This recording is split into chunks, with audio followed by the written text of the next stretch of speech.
Hello guys! Welcome back to our channel Aadya vlogs. ఇవాళ ఈ షార్ట్‌లో అయితే పల్లెటూరు స్టైల్‌లో గోంగూర పచ్చడి ఎలా చేయాలో చూపిస్తున్నాను. ఫస్ట్ అయితే గోంగూర నీట్‌గా వాష్ చేసేసుకొని, ఒక గంట అలా వదిలేయండి. అసలు నీరు చుక్క అన్నది లేకుండా ఉండాలి. తర్వాత కొంచెం ఒక మూకుడులో కొంచెం నూనె వేసుకొని, దాంట్లో అయితే గోంగూరని బాగా దగ్గరికి వచ్చే వరకు వేయించుకోవాలనమాట ఆయిల్‌లోను. మూత పెట్టేసుకొని వేయించుకోవాలి.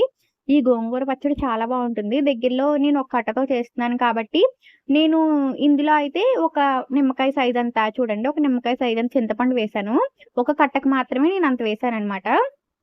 కలిపేసుకోవాలి 2 అయితే ఆవాలు, జీలకర్ర, ఎండుమిరపకాయలు 3 వేయించుకొని పౌడర్ ముందే సిద్ధం చేసేసుకున్నాను. ఆ సిద్ధం చేసుకున్న పౌడర్‌ని పక్కన పెట్టుకున్నాననమాట. ఫస్ట్ అయితే ఈ గోంగూరని బాగా వేగిపోయాక దగ్గర పడిపోయాక దీన్ని ఒక కంచంలో తీసుకొని చల్లారబెట్టుకోవాలి. ఎప్పుడు వేడి వేడిది మిక్సీ జార్‌లో అయితే మిక్సీ తిప్పకూడదు. మిక్సీ పోతుంది. అందుకని చల్లారాక అప్పుడైతే నేను ఈ గోంగూరని వేశాననమాట జార్‌లోను. నెక్స్ట్ అయితే నేను ముందు చెప్పాను కదా! ఆవాలు, జీలకర్ర, ఎండుమిరపకాయల పొడని అది వేశాను. కాకపోతే నేను అందులో కారం తక్కువ వేశాననమాట. ఆ పౌడర్ మిక్సీ తిప్పినప్పుడు. అందుకని ఇప్పుడు కారం వేశాను. కారము, సాల్ట్, వెల్లుల్లిపాయలు వేసి మిక్సీ తిప్పుకున్నాను.